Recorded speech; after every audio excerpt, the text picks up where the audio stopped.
La septième race. Nous en sommes là.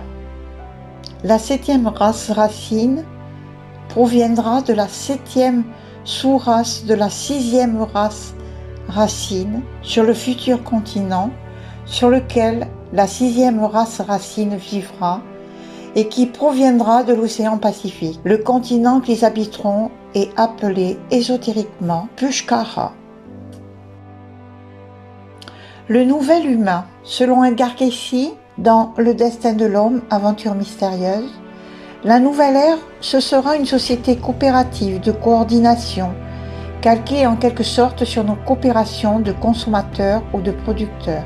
Les méfaits de l'absentéisme du patronat tout-puissant, des trusts, seraient ainsi supprimés. Le monde de la vie en communauté d'aujourd'hui est déjà une indication. En ce qui concerne les changements futurs et leur accomplissement dans le temps et l'espace, cela dépendra des individus et des groupes humains. Cela dépendra de ce qu'ils feront face à la volonté divine, c'est-à-dire face au dessein du Dieu sur l'homme. Les changements géologiques n'apporteront de bouleversement dans les affaires des hommes que dans la mesure où ces changements auront été provoqués par l'activité humaine, selon qu'on aura appliqué ou non des lois divines à cette génération. Lecture 1602, 6.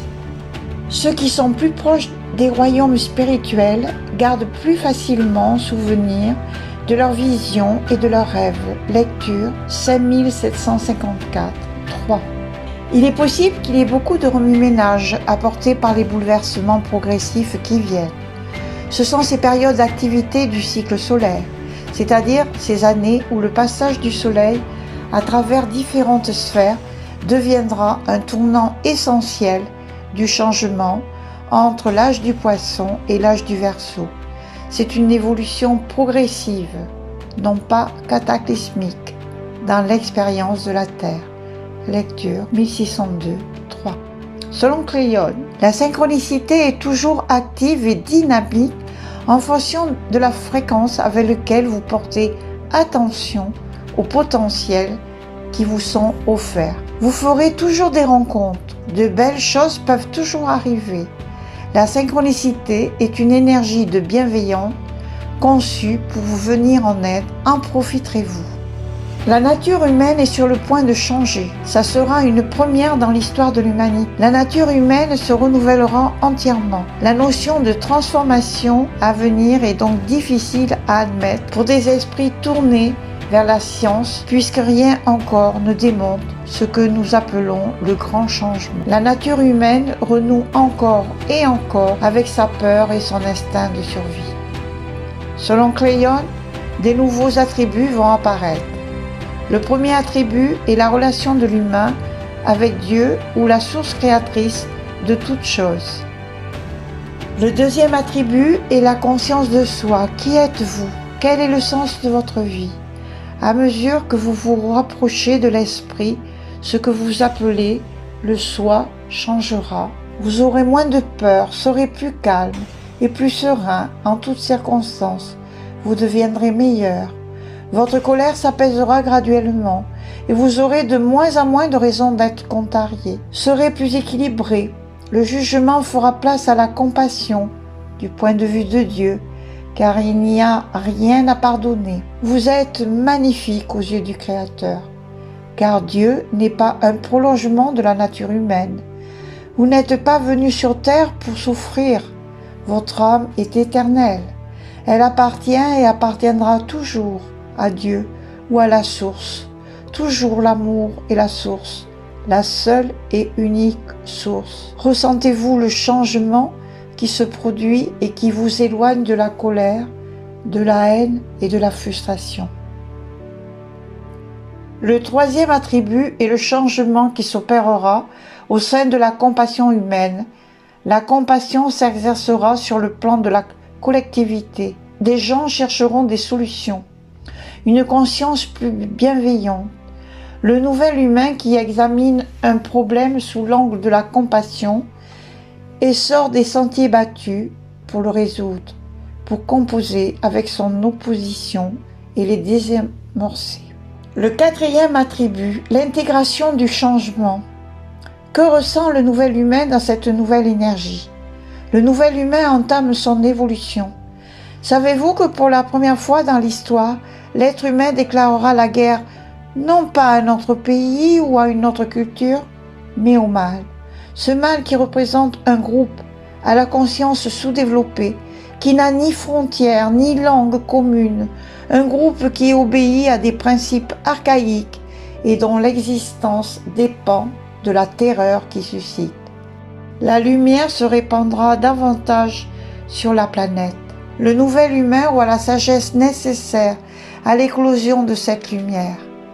Le nouvel humain aura la mémoire de l'énergie du passé. Le nouvel humain est conscient de sa relation avec la Terre.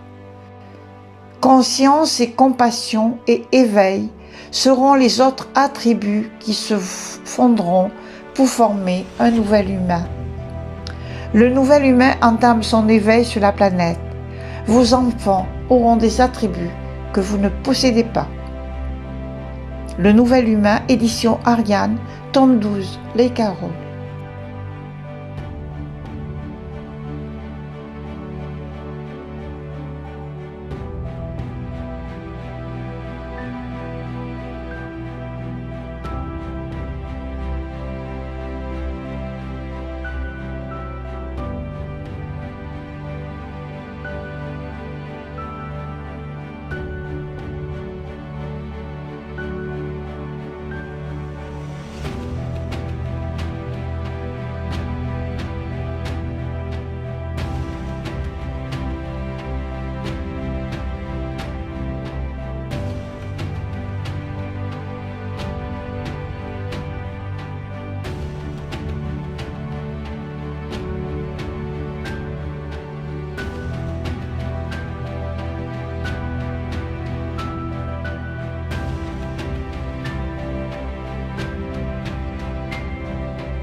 Méditation guidée.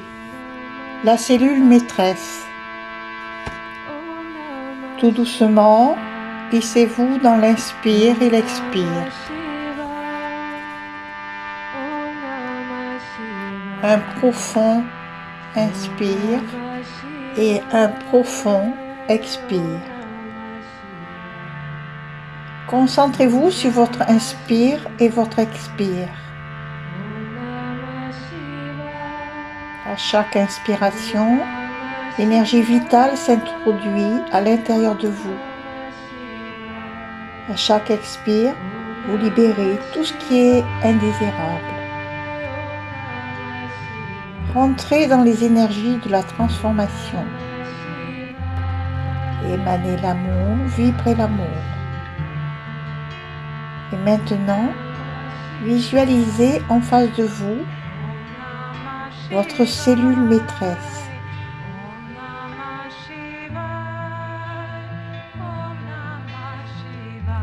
Comme une grande sphère de lumière. Au centre de cette sphère de lumière, il y a votre noyau semblable à un trou noir. Et tout autour de lui circulent des éléments dans un liquide étincelant. Observons ces éléments. Laissez-vous pénétrer de cette énergie de lumière. Maintenant, dirigez votre attention sur le maître noyau d'où émane une grande force. Approchez-vous de lui tout doucement et pénétrez tout doucement à l'intérieur de lui. Nous allons dialoguer avec lui. Les cellules sont gouvernées par un égrégore d'intelligence collective, omniprésent dans votre être, qui va constituer la cellule maîtresse. C'est votre archétype cellulaire. Et vous possédez tous une cellule maîtresse unique, originale et adaptée à la vibration et à la pulsation de la mère Terre. La pulsation vibratoire de la cellule maîtresse reflète le taux vibratoire du moment présent, atteint par l'ensemble de toutes les cellules de votre corps physique, et va venir s'ajouter le taux vibratoire d'ensemble de vos corps subtils. Les codes de polarisation, ou que l'on appelle aussi les codes initiaux, sont actifs actuellement à 100% de leur potentiel et vont être émis par l'ADN.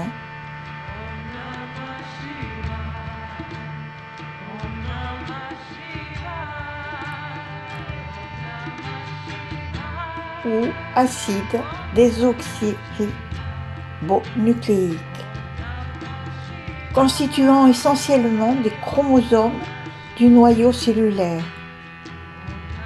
Ces codes-là vont informer chacune de vos cellules de la répartition et l'orientation des vibrations cellulaires qui composent un organe ou un système. La présence de votre cellule maîtresse rend possible tout votre processus de développement, de transformation cellulaire et de division cellulaire de manière cohérente, séquentielle et coordonnée. Transmettez à votre cellule maîtresse paix, amour, harmonie, lumière. Paix, amour, harmonie, lumière et lâcher prise. Paix, amour, harmonie, lumière et lâcher prise. Paix, amour, lumière et lâcher prise. Et cette cellule maîtresse va transmettre cette information à toutes les cellules de votre corps. Demandez-lui d'activer votre potentiel, votre ensemencement particulier d'être, de vous libérer des empreintes codes qui vous empêchent d'aller de l'avant. Demandez-lui d'activer votre potentiel, votre ensemencement particulier d'être, de vous libérer des empreintes codes qui vous empêchent d'aller de l'avant. Ressentez, sentez, observez, ressentez, sentez, observez, visualisez la quantité de force électrolumineuse logée dans votre noyau de la cellule maîtresse. Maintenant, observez votre ADN présent dans le noyau de la cellule. Vous savez qu'il peut programmer et activer tous les changements cellulaires de votre corps physique. Il est le maître d'œuvre. Activation, activation, activation.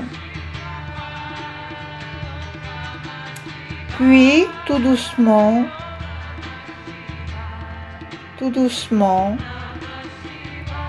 revenir ici et maintenant.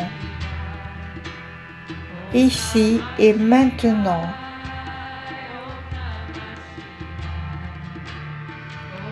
Puis, tout doucement,